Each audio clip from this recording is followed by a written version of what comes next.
अगर कोई brokerage firm ये कहे कि एक स्टॉक्स में 77% से अधिक का अपसाइड पॉसिबल है, तो क्या आप उस स्टॉक्स को इग्नोर करेंगे? अगर नहीं करेंगे तो कृपया मेरे चैनल को सब्सक्राइब करें। आज हम इस वीडियो में बात करेंगे मोतीलाल ओसवाल की एक लेटेस्ट रिपोर्ट आया है जिसके बारे में। वो रिपोर्ट मैक्रोटेक डेवलपर्स यानी लोधा ग्रुप पर है। लोधा ग्रुप पर मोतीलाल ओसवाल ने दोबारा बाई की रेटिंग दी है, लेकिन सवाल ये है कि ये 77% अपसाइड पॉसिबल है या नहीं। सवाल ये है क्या रिस्क भी उतना बड़ा है? अगर 77% अपसाइड पॉसिबल है तो रिस्क कितना है? अब हम बात करते हैं मैक्रोटेक डेवलपर्स भारत की जानी मानी रियल एस्टेट्स कंपनी में से एक है, जिसे ज़्यादातर लोग लोढ़ा ग्रुप के नाम से जानते हैं। जो भी स्टॉक्स मार्केट में काम करते हैं उसे लोढ़ा ग्रुप के नाम से ही जानते हैं।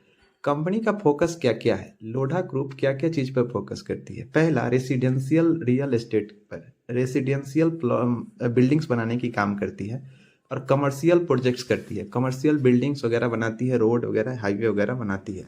और इंडस्ट्रियल पार्क्स बनाती है। जो इंडस्ट्रियल पार्क आपने बड़ी बड़ी देखा आईटी सिटी में, वो सब लोढ़ा ग्रुप बनाने का काम करती है। लोढ़ा ग्रुप की प्रेजेंस मुख्य रूप से किन किन सिटी में है? लोढ़ा ग्रुप मुंबई में, पुणे में, बेंगलुरु में और अन्य अब एनसीआर के क्षेत्र में भी काम करने के लिए एंट्री की है, तैयारी कर रही है। मोतीलाल ओसवाल की रिपोर्ट पर। मोतीलाल ओसवाल ने मैक्रोटेक डेवलपर्स पर दोबारा बाई की रेटिंग दी है और शेयर के लिए 1888 का टारगेट प्राइस रखा है। ब्रोकरेज के अनुसार करेंट लेवल से लगभग करीब 77% अपसाइड पोटेंशियल दिखाई देता है। लेकिन ब्रोकरेज सिर्फ टारगेट नहीं देती, उसके पीछे स्ट्रॉन्ग लॉजिक भी होता है जिसे समझना जरूरी है। अगर हम लॉजिक को समझ के इन्वेस्ट करें तो मोतीलाल ओसवाल के मुताबिक कंपनी का सबसे बड़ी स्ट्रेंथ है उसकी प्री सेल्स ग्रोथ। ब्रोकरेज का अनुमान है कि लोढ़ा की प्री सेल्स लगभग 22% CAGR की दर से बढ़ सकता है। इसके पीछे कारण है पुणे और बेंगलोर जैसे मार्केट्स में कंपनी का लगातार एक्सपेंशन। पुणे और बेंगलुरु में कंपनी लगातार अपने एक्सपेंशन पे काम करे। इसके अलावा कंपनी की कैश कलेक्शन परफॉर्मेंस पिछले कुछ वर्षों में काफ़ी सुधार हुआ है। कंपनी कैश पे भी काफ़ी फोकस्ड है, ध्यान दे रही है। इसकी इस तरह से देखा जाए तो इसका स्ट्रॉन्ग कलेक्शन है, कम बोरोइंग है और बैलेंस शीट पर दबाव कम दिखता है, जिसके कारण से इसमें अपसाइड की रेटिंग दी जा रही है।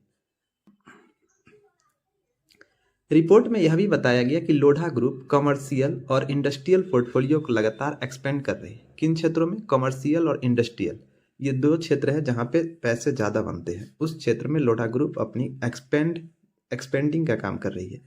इसका सीधा फायदा ये होगा कि फ्यूचर में कंपनी की रियल रेंटल बढ़ेगी।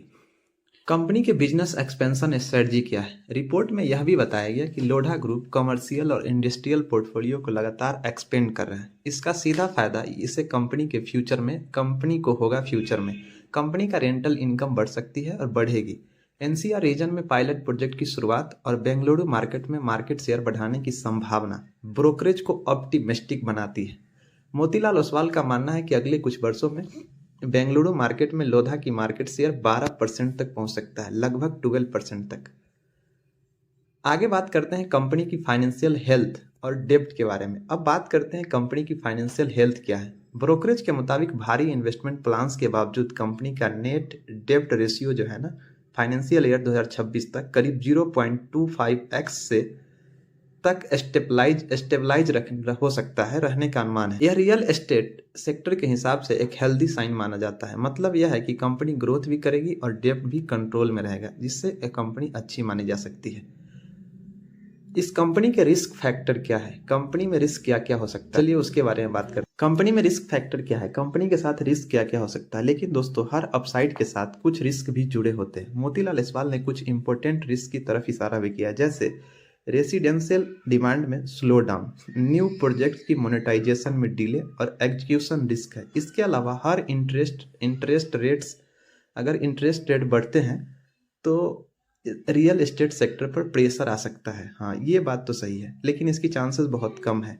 इसलिए ब्लाइंडली इन्वेस्ट करना कभी भी सही स्ट्रेटजी नहीं हो। अगर आप लॉन्ग टर्म इन्वेस्टर है तो ये स्टॉक आपकी वॉच लिस्ट में हो सकता है, लेकिन एंट्री लेने से पहले वैल्यूएशन, मार्केट कंडीशन और पर्सनल रिस्क एपिटाइट समझना बहुत जरूरी है।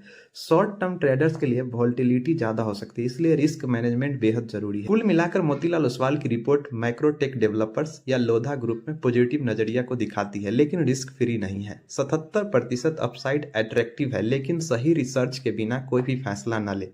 आपका क्या मानना है, क्या लोढ़ा ग्रुप लॉन्ग टर्म में अच्छा परफॉर्मेंस कर सकता है? कमेंट में जरूर